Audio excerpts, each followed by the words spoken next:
கிட்டானா அந்த மாதிரி எதுவுமே இருக்காது. சொல்லிக்கிறீங்களா? சொல்லிக்கிறீங்க தானே? சாக்லேட் சேர்க்கிறீங்களா? யார்கிட்டனா சொல்லாம பை மிஸ்டேக்கா சும்மா எடுத்துக்கிறீங்களா? சாப்பிடணும்னு ஆசை வந்துச்சுட்டு இந்த மாதிரி பண்ணிக்கிறியா? ஓகே, போய் சொல்லிக்கிறோம் தானே நம்ம எல்லாரும். ஒரு நாள் கண்டிப்பா நம்ம எல்லாம் சொல்லியிருக்குவோம். இதே மாதிரி நம்ம லைஃப்ல நம்ம எல்லாரும் ரொம்ப பாவம் செஞ்சிருக்கோம். அந்த பாவத்துல நம்மளுக்கு ஒரு வழியே கிடைக்காது. அந்த பாவத்துல இருந்து நம்மளுக்கு வெளியே வரணும்னா கஷ்டம். அது பையன் பேர் என்னென்னமோ பண்ணா கைசானு, அவனால கஷ்டப்பட்டு அது பேர் அந்த பேப்பர் ஆல்மோஸ்ட் கிஞ்சிச்சு. பாவத்துல இருந்து வெளியே வர்றது எல்லாத்துக்கும் கஷ்டம். இப்ப நம்ம எப்படி வர முடியும் பாவத்துல இருந்து வெளியே? கஷ்டம் தானே? ஓகேவா? அப்போ அதுக்கு தான் ஒரு வழி இருக்குது. அந்த வழி நான் என்னன்னு சொல்லிட்டா பாக்குறீங்களா?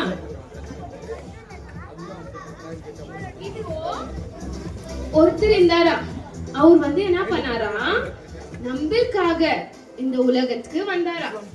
அவர் ஒரு தப்பும் செய்யா, ஒரு தப்பு கூட இல்ல. அவரு ராஜாவா இருந்து நம்மளுக்காக பிறந்தாராம். பொருந்துட்ட பிறகு பாருங்க, அவர் என்ன பண்ணாருன்னா இந்த உலகத்துக்கு ஒரு நல்ல வாழ்க்கை வாழ்ந்தாராம். யார் ஒரு தப்பு பண்ணியா? நம்மள தப்பு பண்றோம் தானே? ஆனா அவர் இன்னும் வரைக்கும் வாழ்க்கையில ஒரு தப்பு பண்ணதில்ல. அவர் தப்பே பண்ணல. ஆனா அவர் என்ன பண்ணாருன்னா நம்ம எல்லாரும் தப்பு அவர் மேல எடுத்துக்கின்னு அவர் என்ன பண்ணாரு, நம்மளுக்காக கிராஸ் மேல போனாரு. நம்மளுக்காக கிராஸ் மேல போயிட்ட பிறகு நம்ம செஞ்ச எல்லா தப்பும் அவர் மேல போயிடுச்சா. யார் மேல போயிடுச்சு? அவர் மேல போயிடுச்சு. அவர் மேல போயிட்ட பிறகு என்ன ஆகுதுன்னா, அவர் நம்மள அதுக்கு ஒரு வழி கொடுக்கிறாரு. அந்த வழி நம்மளுக்கு கொடுத்ததுனால இப்ப பாருங்க, நம்ம கஷ்டப்பட்டிருந்தோம்.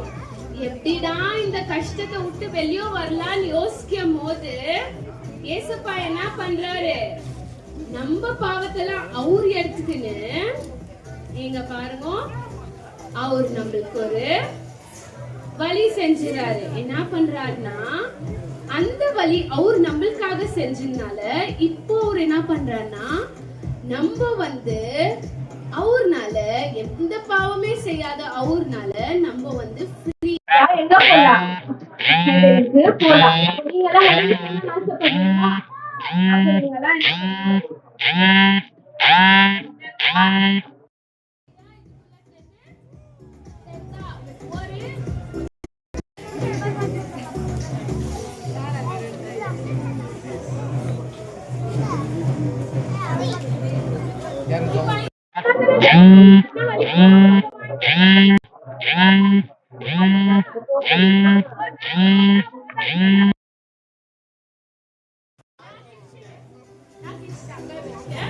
இந்த மாதிரி நம்மளுக்கு பாவத்துல இருந்து ஒரு வழி கொடுத்தாரு. அதனால தான் ஜீசஸ் நம்மளுக்காக பிறந்தாரு. ஓகேவா?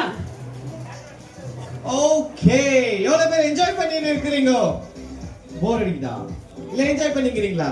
நல்லா இருக்குதா? நம்ம ஒரு டைம் ஓஎஸ் சொல்லிடலாமா? ஓஎஸ் இன்னொரு டைம் சொல்லலாமா? ஓஎஸ் இன்னொரு டைம் சொல்லலாமா? ஓஎஸ். சரி, நான் இந்த நம்ம ஒரு क्वेश्चन கேட்டோம், ஞாபகம் இருக்குங்களா? why Christmas? வேற யாருன்னா அந்த புதுசான ஆன்சர் இருந்தாங்கதா கிறிஸ்மஸ் குறிச்சி? ஓகே, நான் ஒரு மெமரி வர்ஸ் திரும்பி சொல்றேன். அதுக்கு அப்புறமா நம்ம ஸ்கிட் பார்க்கலாம். எவ்வளவு பேர் ஸ்கிட் பார்க்க ரெடியா இருக்கீங்க? ஓகே, நம்ம அதுக்கு முன்னாடி ஒரு மெமரி வர்ஸ் சொல்லலாம். ஓகேவா? நான் சொல்றேன், என் கூட எல்லாம் ரிப்பீட் பண்ணுங்க. God is light, in him there is no darkness at all. God is light, in him there is no darkness at all. 1 John 1:5. கன்னடல சொல்றேன் இப்போ.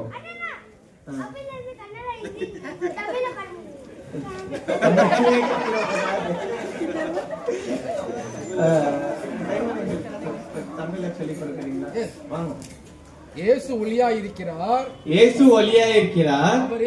அவரில் எவ்வளவேனும் இருள் இல்லை. இயேசு ஒளியாய் இருக்கிறார். அவரில் எவ்வளவேனும் இருள் இல்லை. இப்ப சொல்லு. ரிப்பீட் பண்ணி என் கூட எல்லாம் சேர்ந்து ரிப்பீட் பண்றீங்களா? ஓகே. இயேசு ஒளியா இருக்கிறார். அவரில் எவ்வளவு வேணும் இருளில்லை. ஓகே, திரும்பி சொல்லலாமா? இயேசு ஒளியா இருக்கிறார். அவரில் எவ்வளவு வேணும் இருளில்லை. ஓகே, நம்ம ஸ்கிட் பார்க்கலாமா? ரெடியா இருக்கிறீங்களா? ரெடியா இருக்கிறீங்களா? பண்ணலாமா? ஓ எஸ்! திரும்பி பண்ணலாமா? இன்னொரு டைம் பண்ணலாமா? ஓ எஸ்! இன்னொரு டைம் பண்ணலாமா? இன்னொரு டைம் பண்ணலாமா? லாஸ்ட் டைம் பண்ணலாமா? பண்ணலாமா?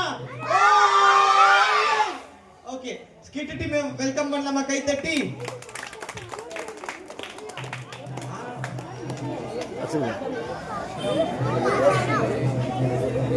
ஆறு யாரெல்லாம் வந்திருக்காங்க மாஸ்க் எல்லாம் போட்டுன்னு எனக்கே பயமா இருக்காங்களா பார்த்தாலும்.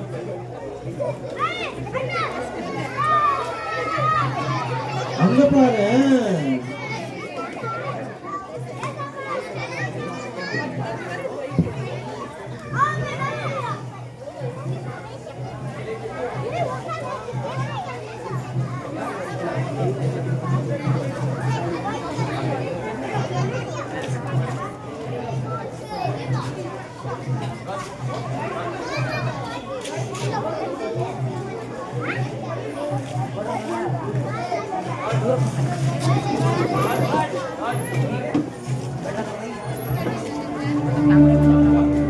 ஆண்டவர் வந்துட்டு இந்த பூமியை வந்துட்டு படிக்க தொடங்குறார்.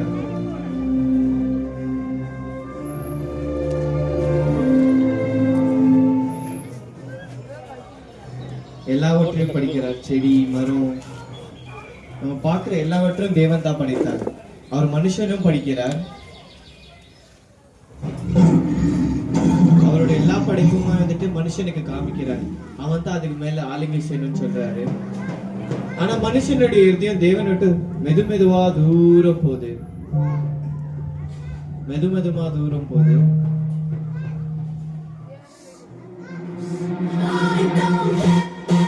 உலக இன்பங்களை தேடி போறான் மனுஷன். அவனுக்கு இத்தனை சந்தோஷம் கொடுக்கணும்னு நினைக்கிறான்.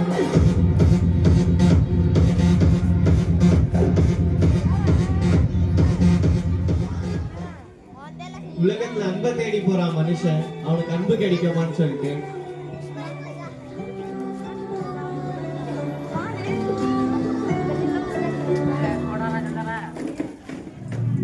அவனுக்கு அங்க வெறும் ஏமாற்றம் மாத்திரம் தான் கிடைக்குது.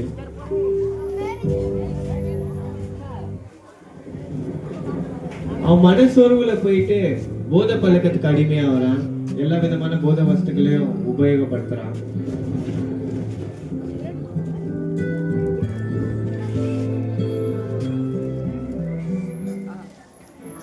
அவன் சூதாட்டத்துக்குள்ளேயே போறான், கேம்பிளிங் குள்ளேயே போறான். அவனுக்கு அதுலாச்சும் நிம்மதி கிடைக்குதான்னு பாக்குறதுக்கு போறான்.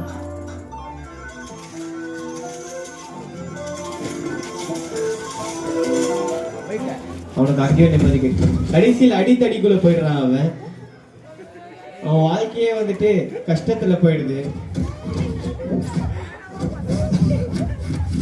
சமாதான அற்ற நிலைமையில போயிடுறான் மனுஷன்.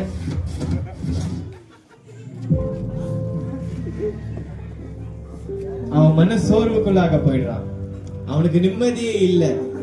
சாத்தானான அவன் மன சோர்வுக்குள்ள தள்ளிடுறான், டிப்ரெஷனுக்குள்ள தள்ளிடுறான்.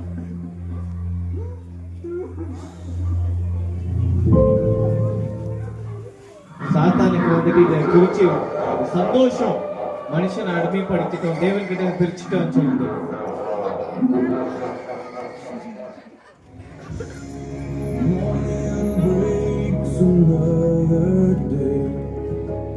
finds me crying in the rain.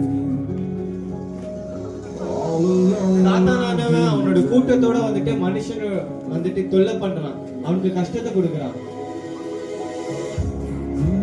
இயேசு வந்துட்டு அவங்க எல்லாரும் இயேசுவை பாக்குறாங்க, பயப்படுறாங்க. ஆனாலும் மனுஷனை விட மாட்டேங்கிறாங்க. மனுஷனை வந்துட்டு கொல்லை பண்றாங்க, அவனை வந்துட்டு அடிமை பண்ண பாக்குறாங்க.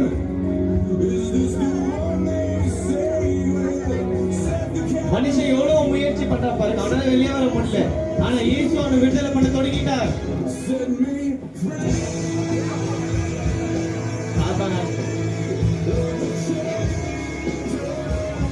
அவன் எவ்வளவு முயற்சி பண்றான் இயேசு பக்கத்துல போச்சு. அவனுடைய சொந்த பலத்தால அவன் வெளியே வர முயற்சி பண்றான், அவனால முடிய மாட்டேங்குது. அவன் ரொம்ப முயற்சி பண்றான் இயேசு பக்கத்துல போறதுக்கு. அவனுடைய எல்லா பழக்கங்களையும் விட்டுட்டு அவன் நல்ல மனுஷன் அவனுக்கு கஷ்டப்படுறான். அவனுடைய முழு பலத்தை போட்டு அவன் வந்துட்டு முயற்சி பண்ணி கொண்டிருக்கிறான்.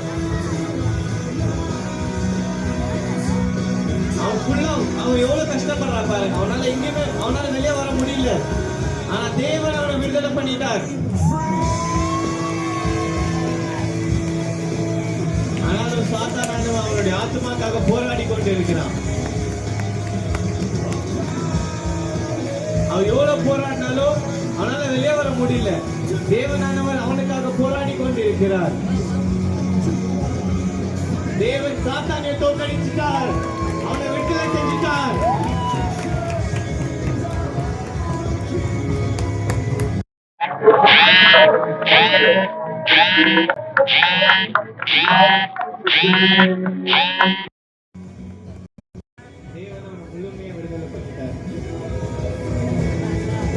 எல்லா முழங்கால்களும் இயேசு கிறிஸ்துக்கு முன்பாக முடங்கும்.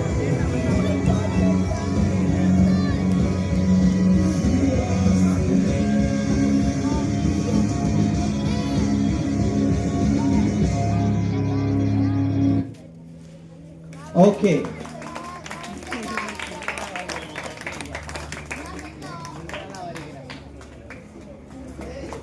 ஓகே. இந்த ஸ்கிட்ல இருந்து உங்களுக்கு எல்லாம் இந்த மைம் வாங்க. இந்த மைம்ல இருந்து உங்களுக்கு எல்லாம் என்ன புரிஞ்சிச்சு சொல்லுங்க. ஒரு மனுஷன் இருந்தா, அவன் ஆதியில வந்துட்டு தேவன் கூட தான் படிக்கப்பட்டு இருந்தான். ஓகேங்களா? எல்லாம் இங்க பாருங்க, அப்பதான் உங்களுக்கு புரியும். ஓகேவா? ஆதியில வந்துட்டு அவன் தேவன் கூட தான் இருந்தான். புரிஞ்சுச்சுங்களா? அவன் தேவனோட தான் இருந்தான், அவன் தேவன் கூட தான் நடந்தான். ஆனா கொஞ்சம் கொஞ்சமா தேவன் விட்டு தூரம் போயிட்டு அவனுடைய உலக இன்பங்களை தேடுறான். அவன் ஆசா பாசங்களை தேடுறான். அவனுக்கு வந்துட்டு எங்கன்னா சந்தோஷம் கிடைக்குமான்னு தேடுறான். தேடி போய்கொண்டே இருக்கிறான். அவன் வந்துட்டு உலகத்துல அன்பை தேடுறான், சந்தோஷத்தை தேடுறான், நிம்மதியை தேடி போறான். அவனுக்கு எதுனா ஒரு விதத்துல வந்து விடுதலை கிடைக்காதுன்றது தான் அவனோட ஒரே ஏக்கமா இருக்குது. ஆனா அவனுக்கு எங்கேயுமே நிம்மதி கிடைக்கல. அவன் கடைசி வரைக்கும் போராடி கொண்டே இருந்தான். இயேசுவே வந்து அவனை விடுதலை பண்றதுக்கு அவனுக்கு விடுதலை கிடைக்கல. நம்ம எல்லார் வாழ்க்கையிலும் அவனை பார்க்கும்போது எனக்கு என்ன பார்த்த மாதிரியே இருந்துச்சு. நானும் என் வாழ்க்கையில வந்துட்டு அப்படித்தான் மாட்டின்னு இருந்தேன். நம்ம வந்துட்டு இந்த மாதிரி நிறைய பேர் வந்துட்டு இந்த மாதிரி ஒரு விஷயத்துல மாட்டின்னு இருக்கும். எப்படின்னா வந்துட்டு வெளியே வரணும் அப்படின்ற ஒரு வாஞ்சையோட, ஒரு தாகத்தோட இருக்கும். எனக்கு ஒரு விடுதலை கிடைக்காதா, எனக்கு ஒரு நிம்மதி கிடைக்காதா, எனக்கு இயேசு விடுதலை செய்ய மாட்டாரா அப்படின்னு சொல்லிட்டு. ஒரு பெரிய பணக்காரன் சொல்றான், எனக்கு வந்துட்டு வாழ்க்கையில வந்துட்டு சக்சஸ் கிடைச்சிச்சு, எனக்கு வெற்றி கிடைச்சிச்சு, என்கிட்ட பணம் இருக்குது, நான் வந்துட்டு எங்கெல்லாம் போகணும்னு நினைக்கிறாங்களாம் போறேன், ஆனா என்கிட்ட நிம்மதியே இல்லை. நான் வந்துட்டு என்னுடைய ஆத்மா நிம்மதியை நான் தேடுறேன், நான் வந்துட்டு அதை வாஞ்சிக்கிறேன் அப்படின்றான். ஆனா அவனுக்கு நிம்மதியே கிடைக்கல. ஏன்னா வந்துட்டு அவன் வந்துட்டு அவனுக்கு வேணும்ன்றது வந்துட்டு அவன் ஆத்மா தாகத்துக்கு தீக்க கூடிய ஒரே ஒரு சக்தி உள்ள தேவன் யாருன்னா அது இயேசு கிறிஸ்து. அவர் சொன்னார், உலகத்துக்கு நானே வந்துட்டு ஜீவ அப்பமா இருக்கிறேன் அப்படின்னு சொல்லிட்டு இயேசு சொன்னார். யாருக்கெல்லாம் பசியா இருக்குதோ வாங்க என்னிடத்துல இருந்து உட்கொள்ளுங்கள்னு சொல்லிட்டு இயேசு கிறிஸ்து சொன்னார். சோ இயேசு வந்துட்டு உங்க வாழ்க்கையில வரும்போது உங்களுக்கு வந்து ஆத்மா தாகம் தீர்க்கும். எல்லா மனுஷனுக்கும் ஒரு தேடுதல் உண்டு. ஒண்ணு மன்னிப்பை தேடுறான், இன்னொன்னு வந்துட்டு அவன் சமாதானத்தை தேடுறான். இதுதான் எல்லாருடைய ஒரு தேடுதலா இருக்குது. நம்மளுக்கு சமாதானம் வந்துட்டு கிடைச்சிச்சுன்னா ஆட்டோமேட்டிக்கா நமக்கு சந்தோஷம் வந்துடும். நம்மளுக்கு மன்னிப்பு கிடைச்சிச்சுன்னா ஆட்டோமேட்டிக்கா நமக்கு விடுதலை நிம்மதி கிடைச்சிடும், சந்தோஷம் கிடைச்சிடும்.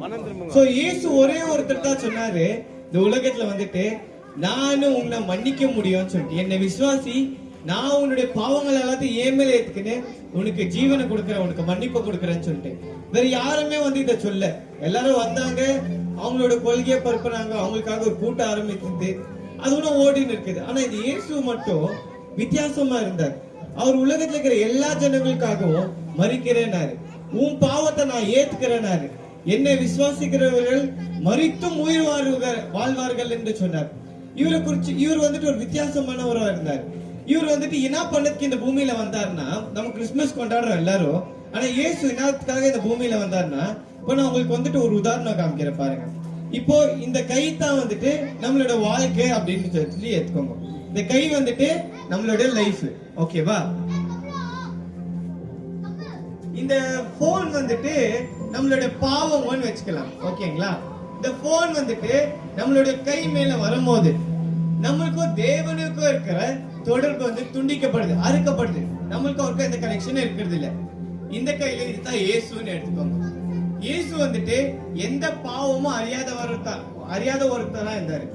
ஆனா அவர் என்ன பண்ணாருன்னா, நம்மளை ரட்சிக்க, நம்மளுடைய எல்லா பெனால்டி பாவத்தை எடுத்துக்கொள்ள அவர் என்ன பண்ணாருன்னா, பூமியில வந்து நம்மளோட எல்லா பாவங்களையும் அவர் மேல ஏற்றுக்கொண்டார்.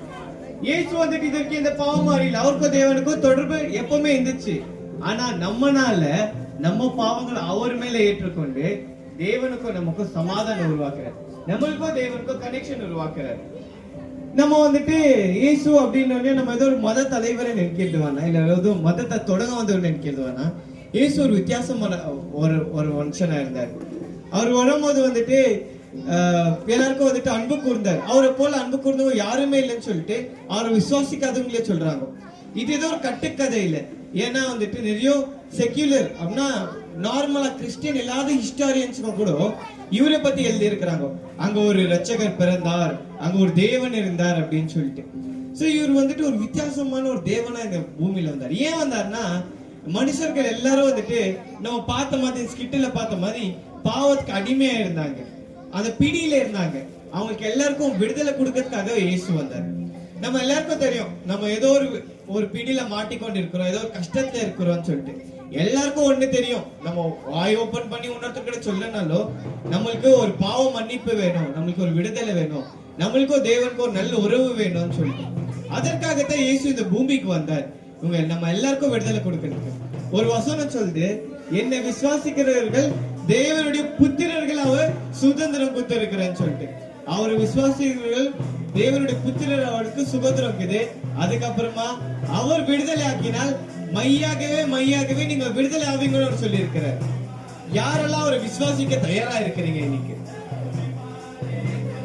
ஓகே, நம்ம மத்தியில நம்ம சைமன் அங்கிள் இருக்கிறாரு. இன்னும் இதை குறிச்சு சில வார்த்தைகளை சொல்லிட்டு நம்மளை உற்சாகப்பட்டு நம்மளை ஜெபத்துக்குள்ள நடத்துவாரு.